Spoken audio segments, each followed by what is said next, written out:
But every now and then, David, you're supposed to splurge. Oh, oh gosh. Oh, Lord.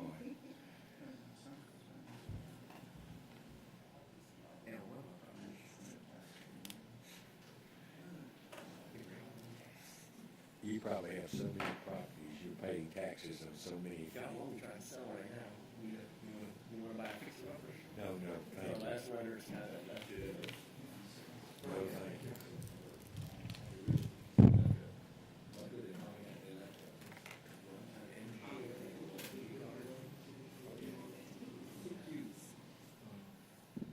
That big block, you couldn't even move it.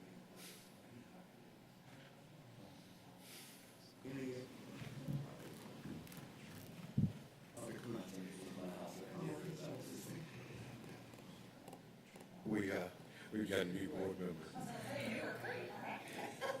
We're getting younger and younger board members. Oh, he's too big for this. How old is he? Oh, how nice. Out of town.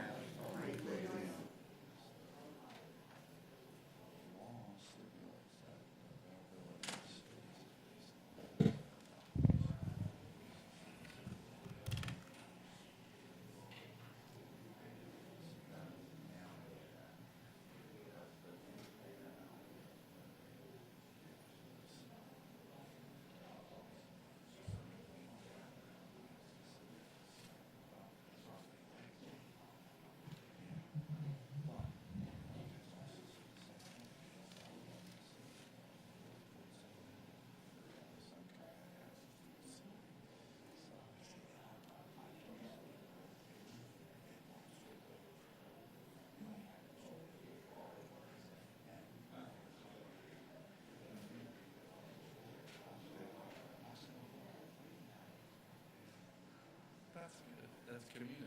Yeah. So, all right. I just want to give you a heads up. Okay. All right. I appreciate it. But I still want to you got. Okay.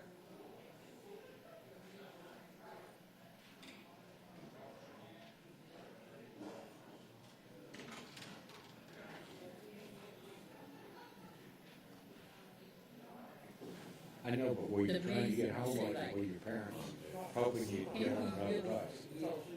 Yeah. They drove me all the way to Exchange. Okay.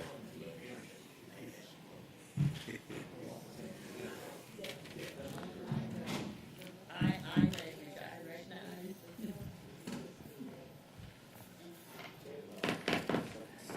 Good evening and welcome to this second public hearing of the day on the proposed millage rate. This is Wednesday, June 15th, 2022. I welcome those who are with us. I know that some of you are visiting with us this evening through streaming and other social platforms. And if you're not here in person, we welcome you on that platform and tell you how pleased we are of your interest in what's going on in our district. This evening, the sole purpose of the meeting is to hear from the public, and we had a good number of speakers at lunch today, before lunch today, and with this evening's group, we'll hear from some others. Board members are here strictly to observe. We will not be responding to what is said by our speakers. Our sole purpose is to hear what our citizens have to say about the proposed millage rate. As we begin this evening, I would ask Ms. Hale, our Board Assistant Secretary, if we have advertised this in accordance with all the state statutes that must be met. And she says, yes, we have done that, so that makes us legal in terms of our hearing. This evening's procedure will be that I'll introduce Mr. Jackson, our Finance Director, first. He will speak briefly. He will then turn it over to our Budget Director, Ms. Cooley. She will make a very brief presentation, and then I will ask that those who have signed up be allowed to come forward and speak. You have 5 minutes for your remarks. If you have them where you can send them to us or distribute them to us, that is fine. If not, if you would like to do that after this meeting tonight, you can do that by giving them to the officer or sending to Ms. Hale, and we'll help you make certain you know about that if that is indeed the case. And so at this point in time, it's my pleasure to introduce Mr. Larry Jackson. Mr. Jackson, welcome. Thank you. Good evening, everyone. Just want to make a couple of quick comments before we begin. The first, I want those present and those viewing, if you get a chance to go to our website and download this two-page document or take a look at the two-page document that our communications office put together. It gives a real good explanation of the millage rate changes that we're proposing, and it also gives some highlights of our proposed budget for next year. So if you get a chance, I encourage everyone to view this document, download it, and share it with your friends and family.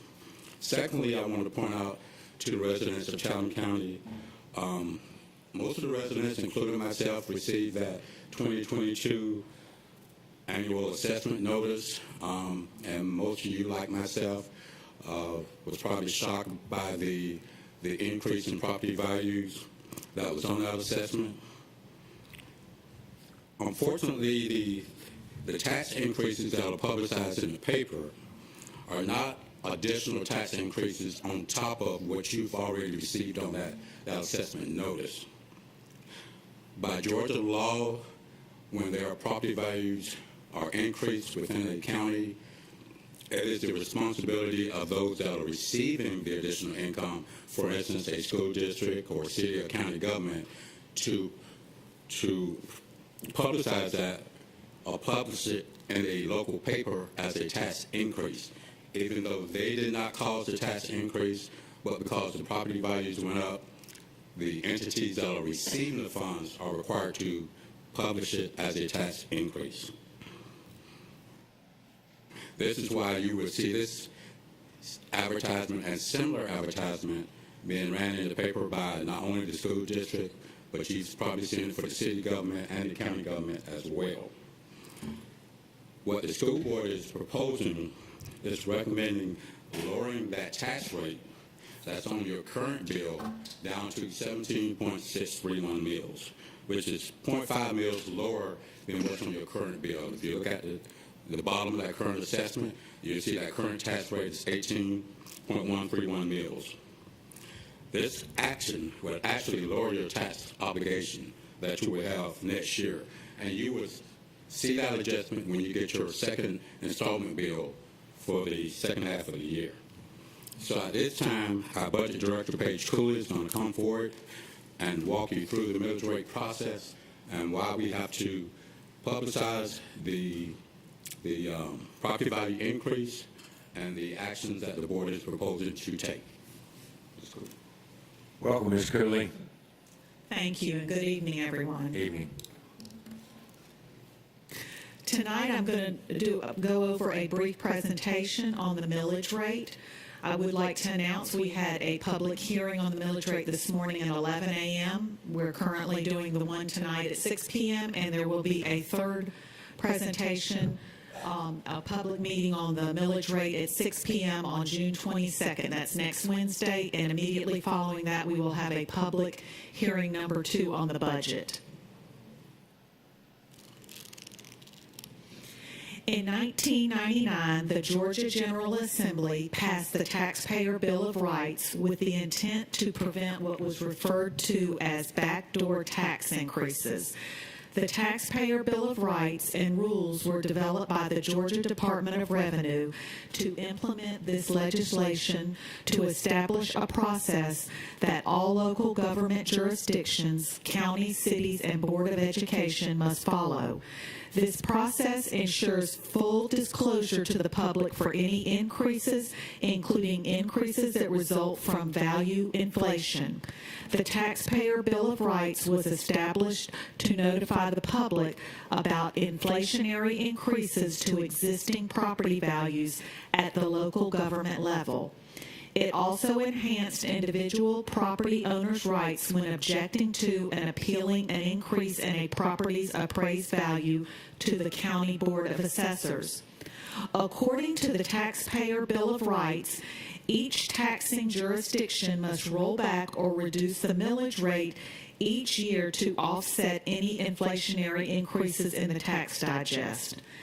If the county or other governing authority elects to set their millage rate higher than the rollback rate, then they must follow certain requirements to notify the public that taxes are being increased.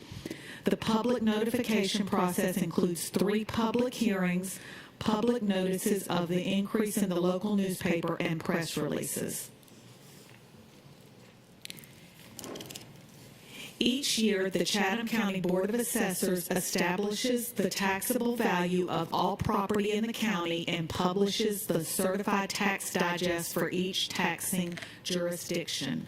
The Board of Education has 2 separate taxing jurisdictions and therefore receives 2 separate tax digests, one for maintenance and operations and another for bond indebtedness. Each of these 2 taxing jurisdictions has its own millage rate, which is determined by the board. Taxable values exist for 6 types of property: real property, personal property, vehicles, mobile homes, timber, and heavy-duty equipment. Digest values for both jurisdictions are shown on the chart. The current digest amounts and amounts for the last 5 years were published in the local paper as required by law. Each year, the Chatham County Board of Assessors establishes the taxable value of all properties in the county and publishes the certified tax digest for each taxing jurisdiction. The Board of Education has 2 separate taxing jurisdictions and therefore receives 2 separate tax digests, one for maintenance and operations and another for bond indebtedness. Oh, excuse me, I'm sorry, I'm rereading. Let me start back over for slide 4. Sometimes when assessed property values go up, homeowners will pay more taxes even when the school district millage rate remains unchanged or is lowered. Even though the millage rate has not gone up, taxpayers may see increased cost. This is because the value of their property has increased. In the chart presented, the red line represents the millage rate.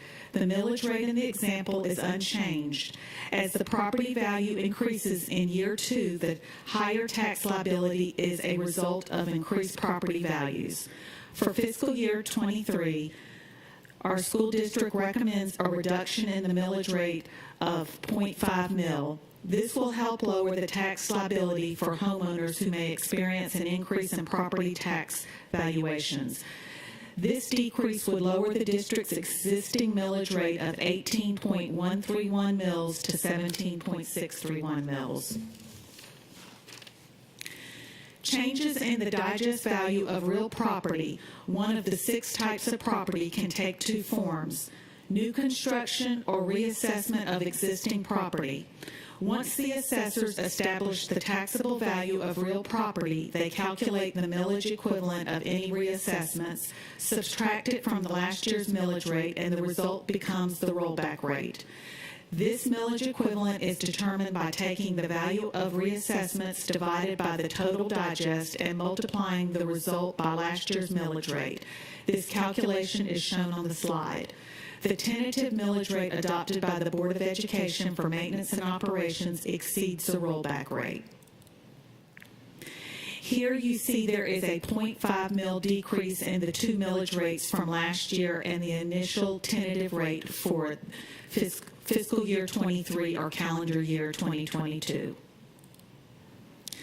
Calculation of school taxes on a home valued at $187,500 with only the state regular homestead exemptions is shown on this slide.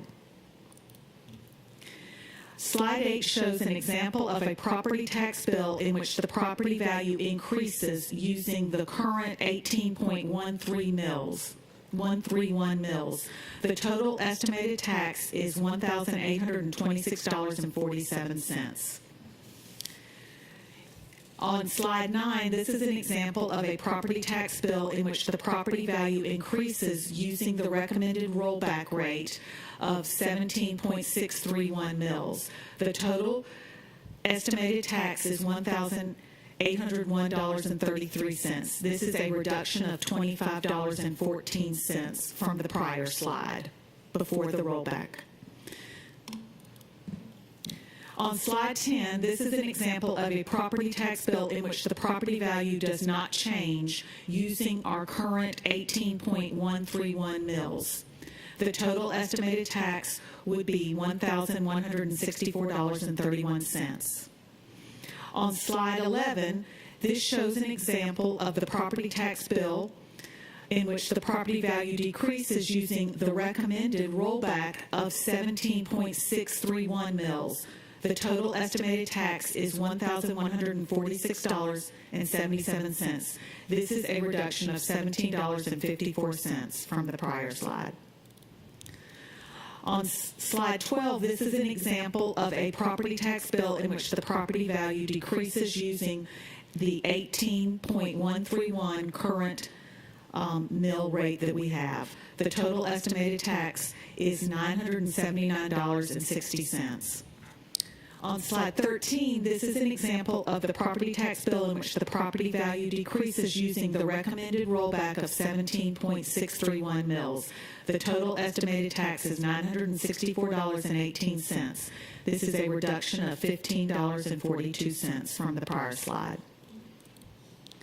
This concludes the presentation on the school millage rate. Thank you. Ms. Cooley, before I call on those in the audience who have signed up to speak, I didn't hear you point out that we do not have any bond debt, so therefore there is no mill rate generated because of us owing money. Is that correct? Yes, sir, that is very correct. We do not have any bond debt, so there is 0.0 mils on that because we do not have debt. Thank you.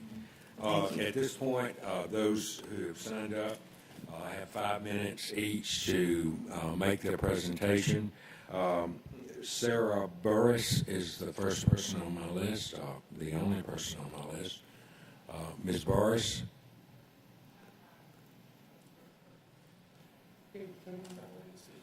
Oh, you're not speaking? Oh, okay. I have no other people signed up to speak.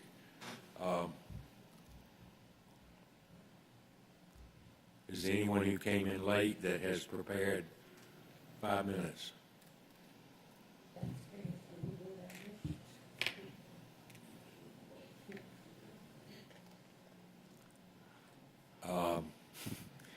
I'm going to wait about 2 minutes, a minute, and then we'll dismiss, I guess.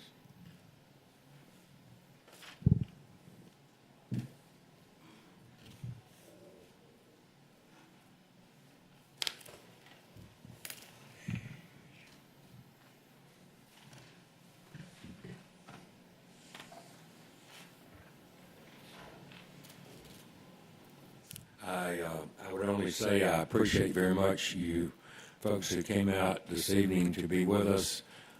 And at this point, I need a motion for us to adjourn. Ms. Hall moves.